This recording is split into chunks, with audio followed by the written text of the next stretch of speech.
Good morning once again from Baguio City and the Bell Church, although I'm not sure why it's called the Bell Church because it's actually a Buddhist temple. Looks like maybe the Buddha himself has blessed us with some better weather today. Let's go.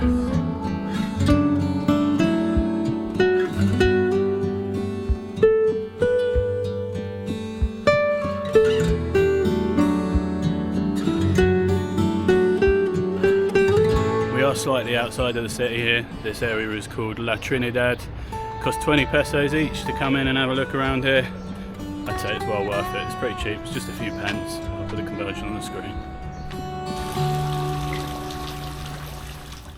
That's enough from the temple or the church or whatever it is. The next stop is very helpfully just 6 minutes walk down the road. Let's go.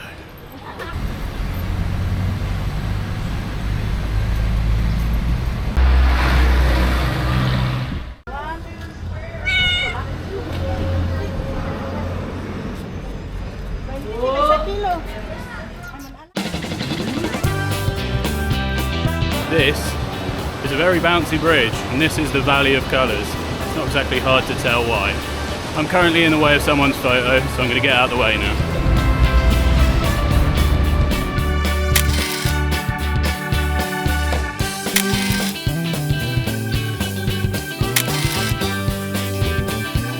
The buildings look very cool. It does look very unique.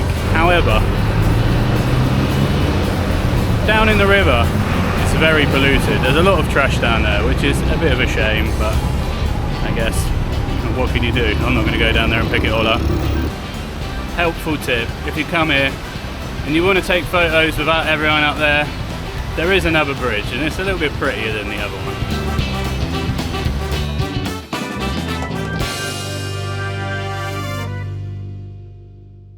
Do you remember the strawberry and the salad from yesterday? And I told you I'd explain more today. Let's go and find out why.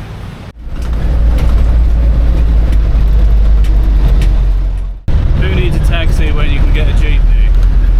If you haven't seen these, they're kind of like a strange little truck that gets used basically as a bus here in the Philippines.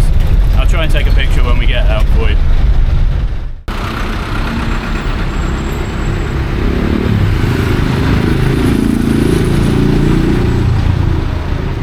Baguio City is known for growing strawberries, and Febby has very helpfully brought us to a strawberry farm, so let's go and investigate. As you see the fog and the cloud drifting in behind me, this is the perfect opportunity to explain about the strawberries. The cool mountainous highland climate here lends itself well to growing of strawberries, much like where I come from. We're pretty good at growing them in England, so let's go and compare the Filipino ones to the English ones, shall we? This is probably not a very good time to say that I actually don't like strawberries that much.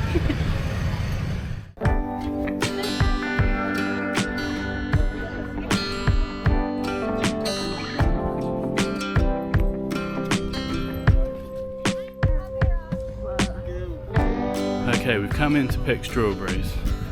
The minimum you can get is a kilo, and it costs nearly £10, so they better be bloody good strawberries. Curiously, in the middle of the strawberries, we also have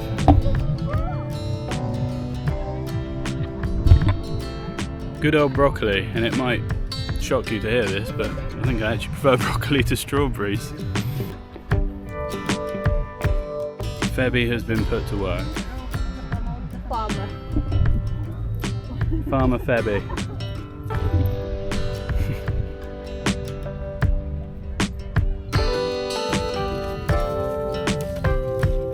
Guess who just slipped into an irrigation channel and completely ruined their trainers after failing to buy more at the market yesterday? That would be me. Let's get out of here. We've had something to eat and we're trying to escape. We're currently outside the strawberry farm. As I said last night, they need more taxi and grab drivers here because it's impossible. Also, most of the jeepneys coming past are full as well, so I don't know what we're going to do at the minute. About 30 seconds after I filmed that last piece, we found a taxi. We're on our way. See you again in a minute.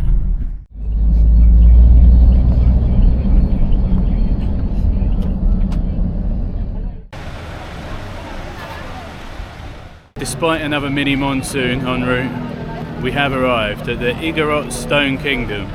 I'm not sure what's in aid of. It looked cool in the photos. It's 100 pesos to get in. Off we go. And I'm feeling supposed to rain again. Looks like the mini monsoon just caught up with us. Fantastic timing.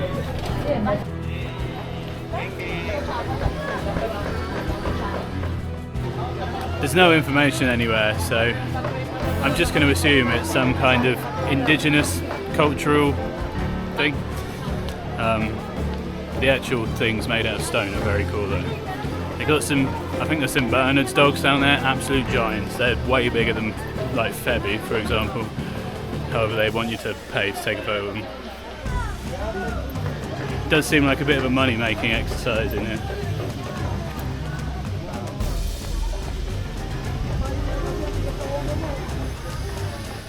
Welcome to the Igorot Stone Kingdom. In the rain again. Okay, we have some context. In March 2020, a white carabao appeared before someone on this very hill, and he took it as a sign that he should build this, so he went ahead and did it. So it's pretty modern, it's only been here a few years. It's pretty extensive. We're going to try and have a walk up the walls now. It's a little bit slippy because of the rain, but off we go, Febby.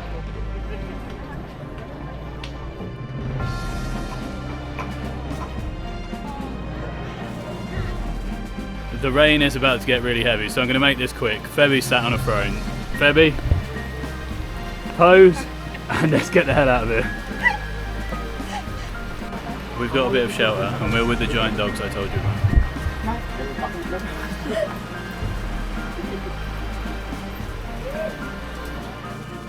The rain has subsided a little bit. We're probably going to chalk this one up on the not quite worth it list. It was cheap, it was like £1.30, £1.40 or something, but maybe it's a bit nicer when the sun's shining. Okay, one last stop. Not everything has gone to plan in this video. Not much has gone to plan in this video. It's even just started to rain on me again now, so let's get in. We're at the Baguio Brewery, we're going to have something to eat, and hopefully we're going to have some beer. Off we go.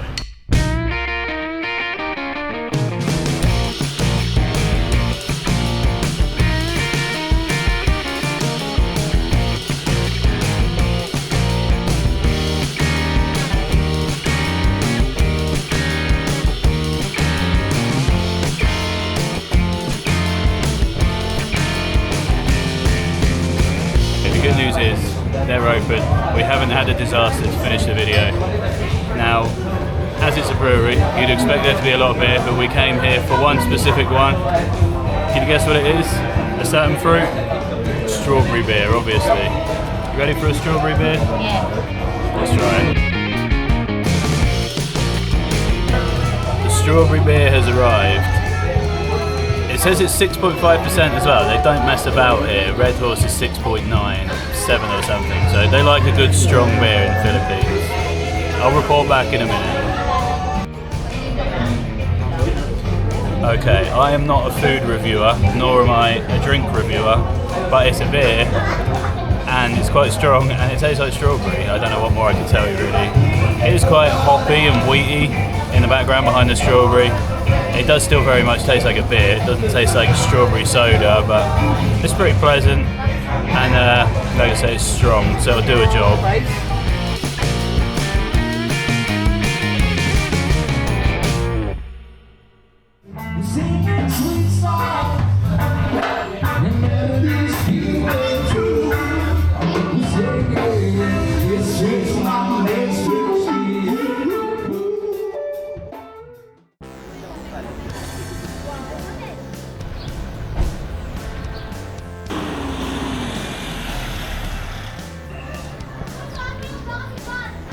Well, last night I said the video was over.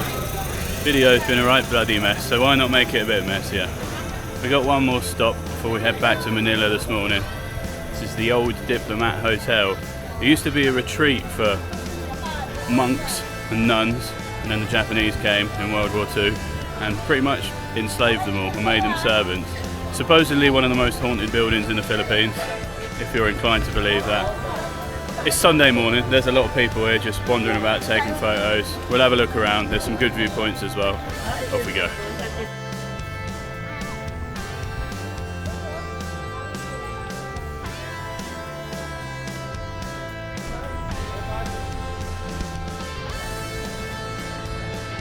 Now, unfortunately, we're not allowed inside the building. Apparently the Philippines has more rules than Georgia. Allegedly, that's because of structural damage. However, I think maybe it's because of ghosts. Let me know what you think. It does cost 10 pesos to come in here, which is like 13 pence or something. Presumably that pays for someone to look after it, because the plants are pretty well manicured still. So it looks pretty nice on the outside, given that it's an abandoned building.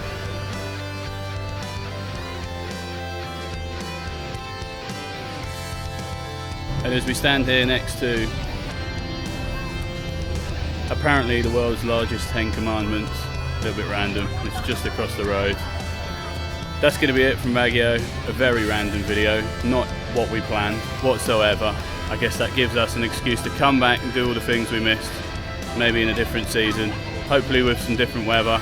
If you enjoyed it though, don't forget to give me a thumbs up, subscribe for more travel adventures, and I will see you next time somewhere else in the Philippines.